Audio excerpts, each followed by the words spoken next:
But if your income is not matching up, don't go into debt trying to impress people.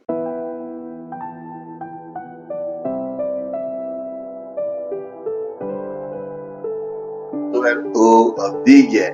Yeah, it's another wonderful day. It's another wonderful time to share knowledge together again. Yeah, last time we spoke on why price, items may never come down with the kind of hyperinflation, everywhere in the world right now. And, you've got some messages on the inbox, some reactions. Some people feel like, it can always get better. Of course, I am not a negative person. I always believe that things will get better. Like David said, since I was born, now I am getting old. I have not seen the righteous forsaken, nor the children begging for bread. However, since I was born, now I'm getting old. I can also tell you, I have not seen price of things come down. All right. So with that, I can actually tell you that the best thing to do right now is not to wait for the price to come down. Is to begin to think about a strategy to manage from here. How do we manage from here? All right. So if you are watching us right now, I want to know where you're watching from. Leave us a comment, on where you're watching from, your name, and if you are gaining value for your time. All right. So I'm going to be waiting to read from you. If I get a comment from you, I may just read out your name, except if I'm restricted to doing that. All right. So just let me know where you're watching from as we dive into the topic for today. The topic for today is the tips that we can actually use to live in tough times like this. All right. Yes, tough time, they say, never last, but tough people do. All right. So how do we live in times like this and survive? How do we, manage our income? Because the incomes right now is really, really, slim. People are really earning, less than, especially typically for a Nigerian, for instance, they are earning, less than, what you should actually be living by on a daily basis. But people are really earning far low. Some are not even having a source of income, So those who are even earning are even being seen as kings. All right. So what does that suggest to you? Meaning the resources are slim. Whether you are earning or you are not earning at all, I want you to understand that there is a way you should actually manage your budget so you'll be able to live and come out of this tough time, no matter where you stay on the surface of the earth. All right. So I'm going to be looking at us back, right? I'm going to be checking to see those who are streaming, and let me know where exactly you are watching us from. All right. So don't forget to leave us a comment. So we're going to be sharing 5 tips. Okay. And one thing I want you to understand with these tips, if you have your own strategy that you have used, I will share some personal strategy I've used. Okay. If you have your personal strategy that you have used and is working, please put it in the comment section for education purpose so that people can learn. Because it's time we form a community to help ourselves. This is not a time to allow people make mistakes or do the things we've done and made mistakes from them. Let them learn from our mistake. Because one of the best ways to learn is not to learn from your mistake, but to learn from other person's mistakes. All right. The first thing I'm going to put out here to you is, if you actually having a slim income right now and you are not having enough resources, to stay through the month, even after earning a salary, the first thing you want to do is to track your expenditures. Somebody can put that in the comment section for me. Track track every kobo, every penny that is leaving your hand. Find out where are they going. All right. Because one of the major challenges we have with people who sometimes see those who are tracking their income, their expenditure to the point of even writing their expenditure. When you look at them and say, these are very greedy people. How come you are writing down every single money you spend for yourself? Spend the money on you. You are the one working the money. Listen, if you spend everything you earn on you, you are not going to fulfill purpose in life. That's not the aim where God has created you. If God has created you to actually just earn and spend all you earn on yourself, He would have actually created you alone without parents, would have created you without siblings, would have created you without people in your world, so that you just enjoy everything alone. So God has actually not designed you to earn and spend everything on yourself. So it's also very important that even if you think you are earning enough, to be able to take care of yourself, you must also take cognizance of the fact that you must track every single expenditures and every single money that leaves your hands. Because if you cannot manage money, you cannot grow money. That is the truth. All right. If you cannot manage money, you cannot grow money.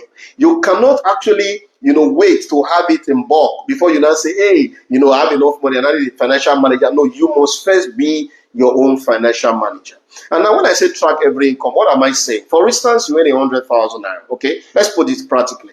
And we understand 100,000 naira is very small money right now compared to what the economy is telling, because the cost of things are very high. Now you are not going to work. Okay, if your workplace is very close to where you're staying, that's a very big bonus. But most times you're going to have to transport to your workplace. The first thing you want to check is transport taking more than enough money from you. The next thing is there are basic needs you cannot do without, which is your food, your shelter, and this transportation as far as work is concerned. So now let's put it in perspective. If transport is taking so much from you, how do you cut down your cost of transport? You may want to look for people who are going within, that same environment, either your colleague or people who are coming within the same work environment, where you people can actually go together as a community and save cost. All right. If one of them have a car, support them with a fare. Don't expect them to carry it for free. All right. Even in free time, nothing is free. All right. Support them with a fare for the car, and the both of you or whoever you come together right now, you find out that you grow a community to be able to take care of that situation at that time. All right. So the people gonna come together and save, put money together, and buy fuel for a particular car. The 3 or 4 of you can use that same car instead of everybody driving to the office. Listen, there's no time to prove that I am rich or wealthy. As a matter of fact, I've come to realize that nobody really cares. Listen, nobody really cares. I tell you a personal story. When I moved to Qatar in 2011, of course, the room I was living in, we were living like 8 of us, if not 9 of us in a room. All right. Some of these stories we don't share them because we come on and you tell the beautiful things and all of that. We've also have some of those ugly parts, where you actually have to manage together. And that comes back to accommodation. For instance, you are living in Africa, of course, Nigeria typically, you'll find out that people want to stay alone. You hear people saying, I need my privacy, I like to stay alone. It's good to have privacy. It's good to stay alone if you can afford it. But if your rent is taking so much from you, why not look for a way, humble yourself and squat with people? 2-3 persons can take a room together. It will reduce the cost of your shelter.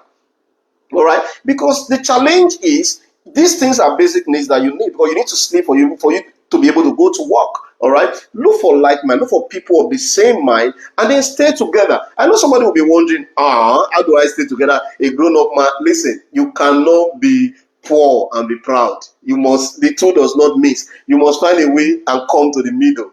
All right, it's because you are living in maybe you are living within your a community, where you actually get things. You ask of people for alms and you get it. Ask those abroad, they will tell you. I will just tell you a story of how 8 or 9 of us were staying in Rome. All right, now I'm telling you about, this is a man who moved abroad.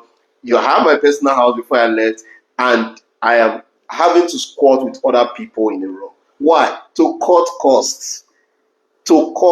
We're using this bunk bed that you use on the hostel.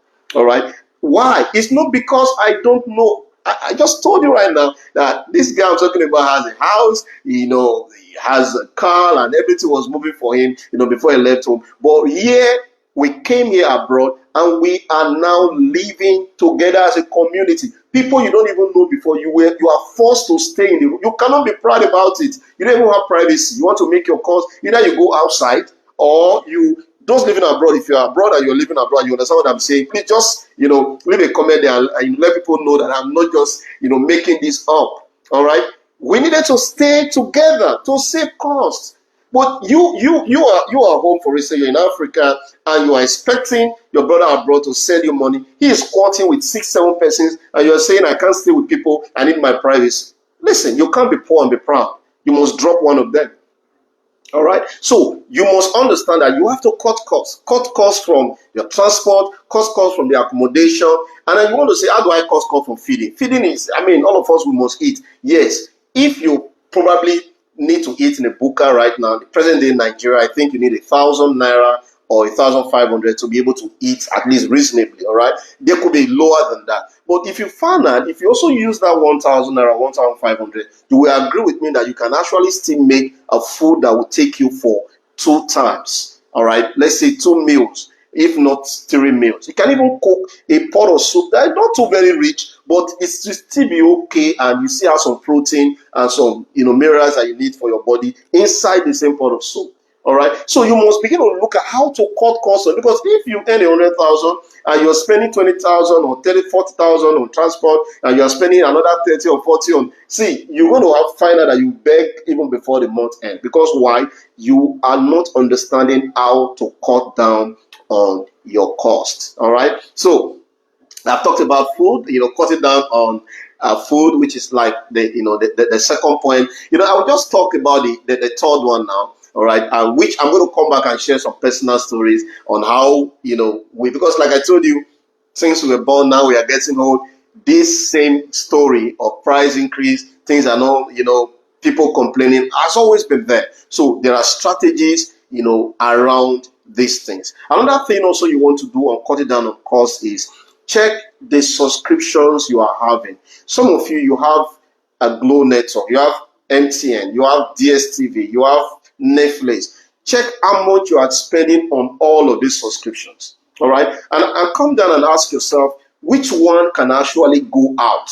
Which one can I do without at this time? Of course, you can't do without your mobile phone or a subscription or a data on your mobile phone. Those are basic. You must need them. Can the DSTV wait for some time?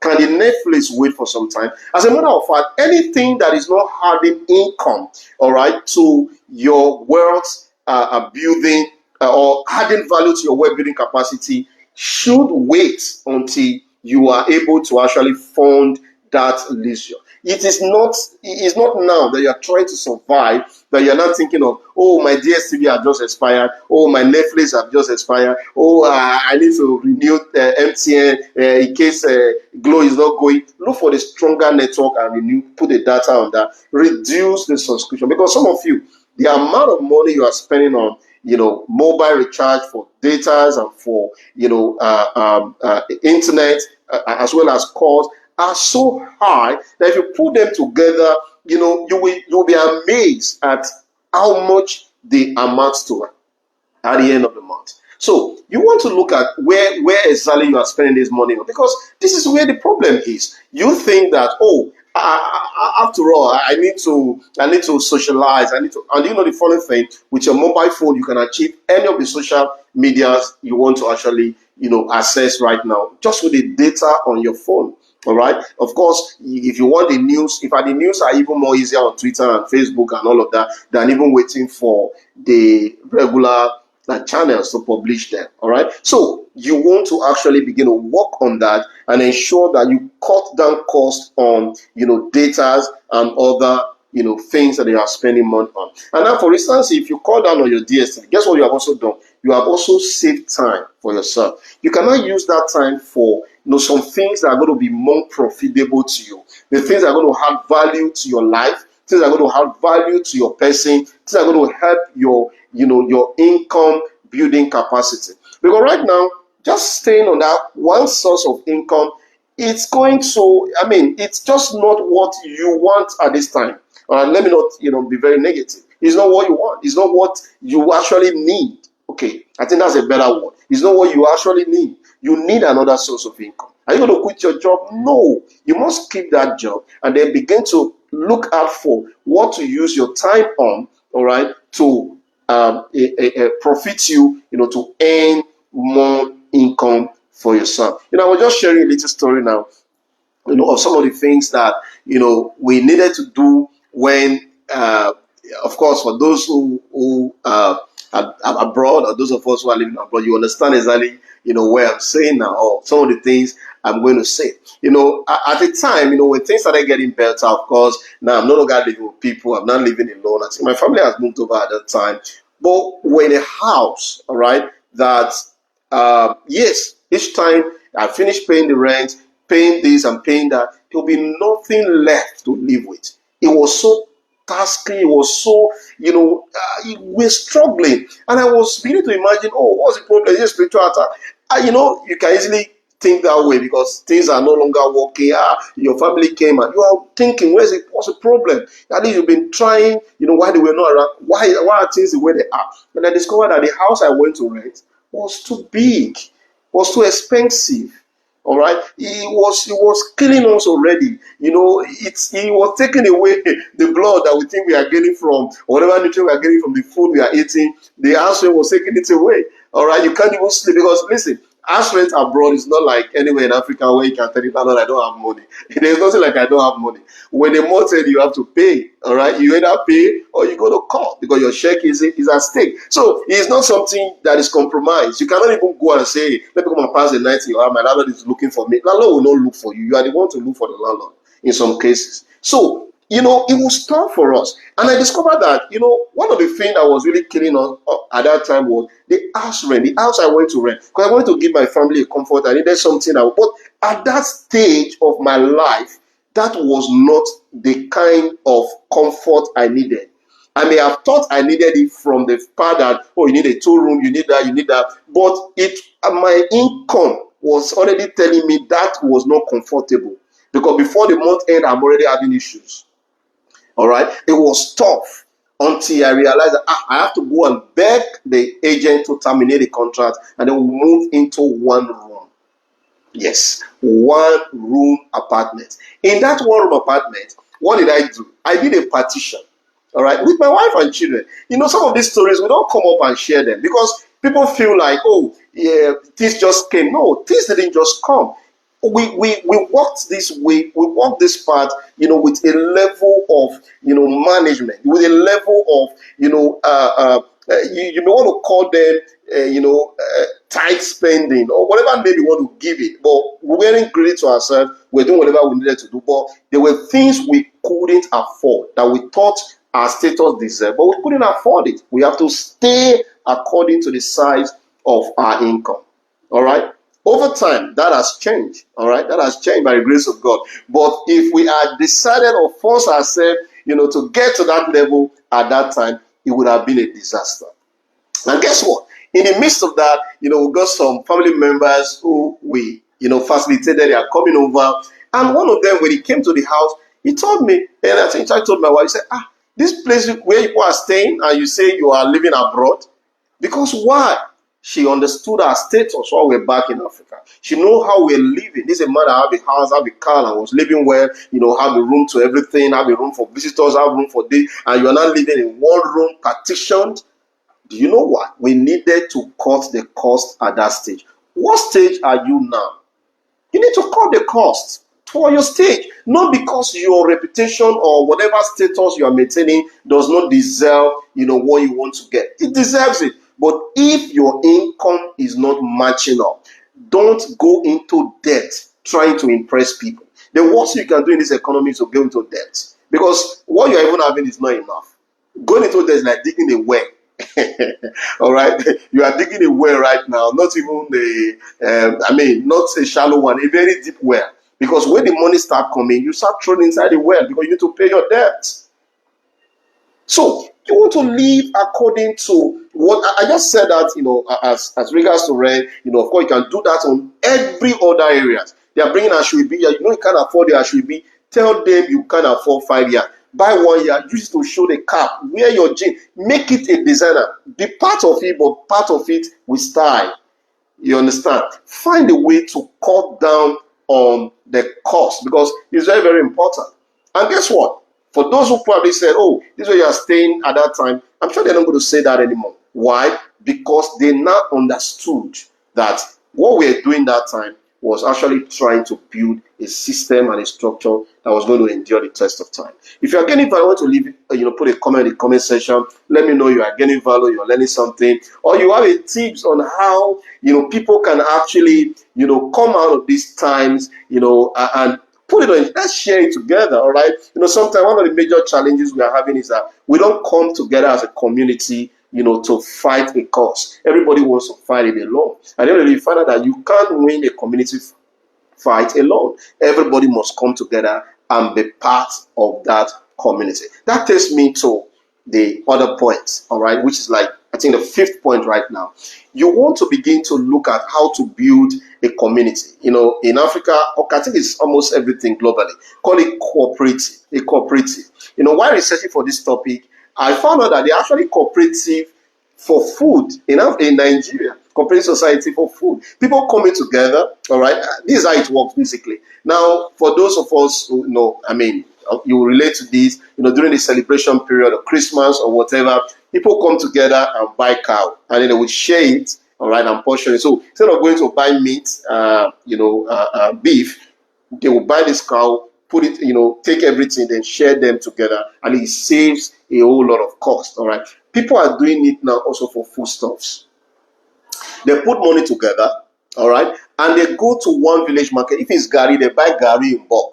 They bring it back and then share it among these members of the cooperative. Not for business, but for them to eat. Some people can decide to sell because they actually got at a very cheap price. But what that does is that you are getting at a very cheap price because you're buying from the farmers. And secondly, the cost of transportation is reduced because you're buying it together and everybody's sharing the burden of that cost. You can do that for every single, these are for families. You can do that for every single foodstuffs. You can order things from the north, all right? If, for instance, you are saying in the south or in the west, there are cheaper things in the north. You can put money together, order them, bring them down, and share them. Because if you keep going to buy at the retail markets, one of the things that happens is that you buy expensive because there's a chain of value that has come over it, and every value they put on, either in packaging, in bringing it from the wholesale to retail, they put a markup.